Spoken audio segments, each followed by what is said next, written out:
రాజులు రాజ్యాల కాలం పోయినా గుప్త నిధుల కోసం వేట మాత్రం కొనసాగుతూనే ఉంది. ఎక్కడ పడితే అక్కడ ఇష్టం వచ్చినట్లు తవ్వేస్తూ పురాతన కట్టడాల్ని కూల్చేస్తున్నారు వేటగాళ్లు. 100 చోట్ల తవ్వితే ఒక్క చోట మాత్రమే నిధులు దొరుకుతున్నాయి. వాటిని కూడా వదలని కేటుగాళ్లు చారిత్రక సంపదకు తీరని నష్టం చేస్తున్నారు. అలాంటి ఓ ముఠ కోట్ల రూపాయల విలువైన విగ్రహాల్ని సంపాదించింది. వాటితో హైడ్రామా ఆడింది. చివరకు ప్లాన్ బెడిసి కొట్టింది. ఇంతకీ పోలీసులు ఆ వేటగాళ్ల ఆట ఎలా కట్టించారన్నదే ఇవాల్టి క్రైమ్ ఫ్యాక్టర్.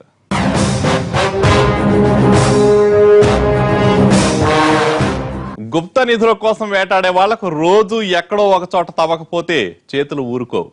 ఏవేవో గుడ్డి నమ్మకాలు పెంచుకుని అదే పనిగా గోతులు తీస్తూ ఉంటారు. గుళ్ళు, ఇళ్ళు, పొలాలు, శ్మశానాలు ఇలా వేటిని వదలరు. ఎక్కడికి వెళ్ళినా అక్కడి భూమిలో నిధులు ఉంటాయని బలంగా నమ్ముతారు. అలాంటి ఓ ముఠాకు అత్యంత విలువైన పంచలోహ విగ్రహాలు దొరికాయి.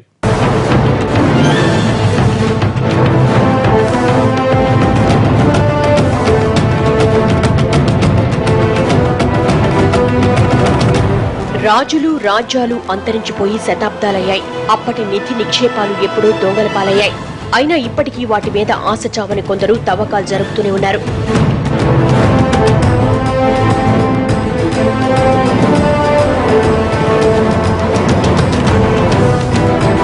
ఐదేళ్ల కిందట కర్నూలు జిల్లా పంజామల ఆల్వకొండ గ్రామాల్లో పురాతన బంగారు నాణాలు, పంచలోహ విగ్రహాలు బయటపడ్డాయి. ఓ బావిలో పూడిక తీస్తుండగా అవి దొరికాయి.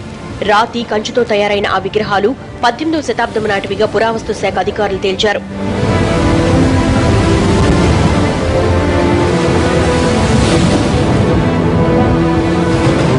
అప్పట్లో ఇలాంటి విగ్రహాలు మరిన్ని ఉంటాయన్న ఉద్దేశంతో ఆ చుట్టుపక్కల ఇష్టారాజ్యంగా తవ్వేశారు గుప్త నిధుల వేటగాళ్లు. అయితే ఎక్కడా ఇలాంటి నిక్షేపాలు దొరకలేదు. కాలక్రమంలో చాలా మంది తమ ప్రయత్నాలను వదులుకున్నారు. కర్నూలులోని ఓ గ్యాంగ్ మాత్రం ఆశ చంపుకోలేదు. కొన్ని తాళపత్రాల ఆధారంగా 5 ఏళ్లుగా ఎక్కడెక్కడో తవ్వుతూ ఉంది. చివరకు ఫలితం దక్కిందే. ఆ ఊరి చివర పాత భవనాల దగ్గర జరిపిన తవ్వకాల్లో అత్యంత విలువైన ఈ పురాతన విగ్రహాలు దొరికాయి.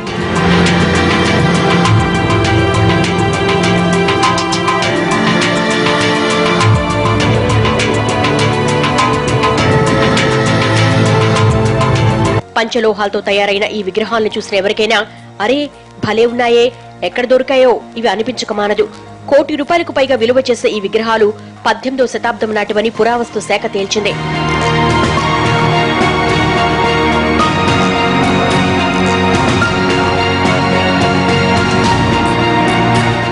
పురాతన విగ్రహాలు దొరకగానే వాటిని ఎవరో ఒకరికి అమ్మేయడం వేటగాళ్లకు అలవాటు.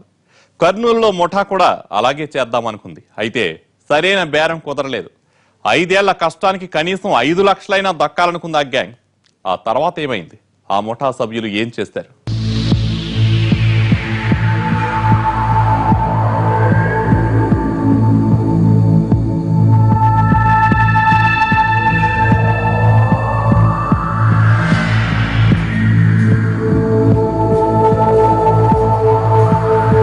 పురాతన విగ్రహాలను తవ్వి తీసిన బాషా, తాహీర్లు వాటిని ఓ సంచిలో మూటగట్టారు. ఇది మన 5 ఏళ్ల కష్టం, తగిన రేట్ వచ్చాకే అమ్ముకుందాం అని బాషా. అవును, కాకపోతే ఆ పని తొందరగా జరగాలి. పోలీసులకు తెలిసిందంటే అడ్డంగా బుక్ అయిపోతాం, కాస్త టెన్షన్ పడుతూ అన్నాడు తాహీర్. ఎందుకు తెలుస్తుంది? మన రెగ్యులర్ వ్యాపారి చంద్ర ఉన్నాడుగా, ఆయన దగ్గరికి వెళదాం, సీక్రెట్ గా పని అయిపోతుంది అన్నాడు బాషా.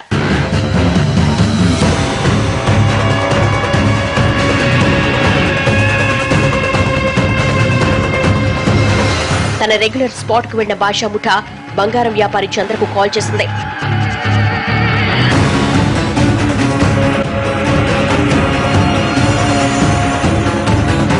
కాసేపటికి చంద్ర అక్కడికి వచ్చాడు.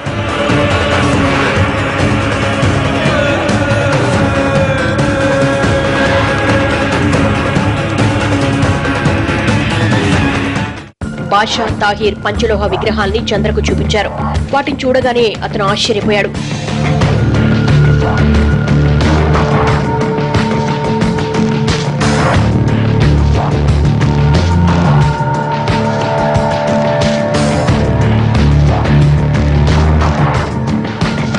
ఎంత బాగున్నాయి ఇవి, ఎక్కడ కొట్టుకొచ్చారో వీళ్ళు, ఎలాగైనా సరే వీళ్ళ దగ్గర నుంచి వీటిని కొనేయాలి అని మనసులో అనుకుంటూనే, ఏముంది మూట్లో 3 విగ్రహాలు, ఓ బిందె తప్ప, పైగా ఇవి బంగారం ఇవి కూడా కాదు, పెద్దగా రేటు పలకవు, ఎంత కావాలేంటి అని అడిగాడు వెట్టకారంగా.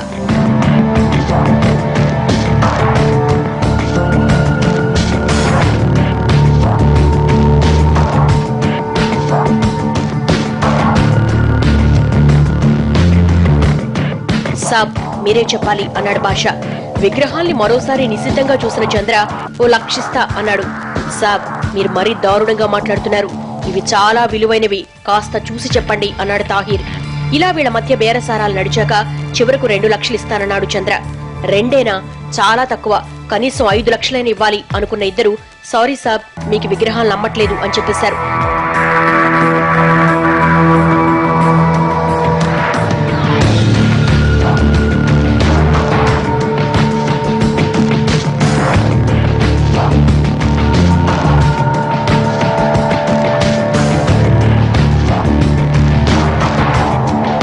రెగ్యులర్ డీలర్ చంద్రతో సెట్ కాకపోవడంతో విగ్రహాల్ని ఎవరికి అమ్మాలన్న దానిపై ఇద్దరూ బాగా ఆలోచించారు.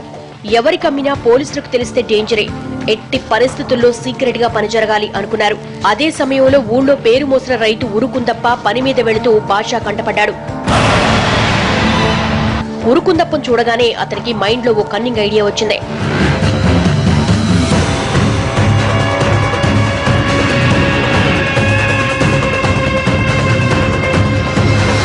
దాన్ని తాహిర్తో చెప్పాడు. భలే ఐడియా, అదే చేద్దాం అన్నాడు తాహిర్. ఆ రాత్రి ఇద్దరు ఊరి చివర ఉరుకుందప్పకు ఉన్న బంజరు భూమిని తవ్వారు. ఓ గొయ్యి తీసి పురాతన విగ్రహాలను అందులో ఉంచి పూడ్చిపెట్టారు. ఎవ్వరికీ అనుమానం రాకుండా అక్కడ తుప్పలు ముళ్ల పొదల్ని పడేశారు. అంతా తమ ప్లాన్ ప్రకారమే జరిగిందనుకున్న తర్వాత అక్కడి నుంచి మెల్లగా జారుకున్నారు.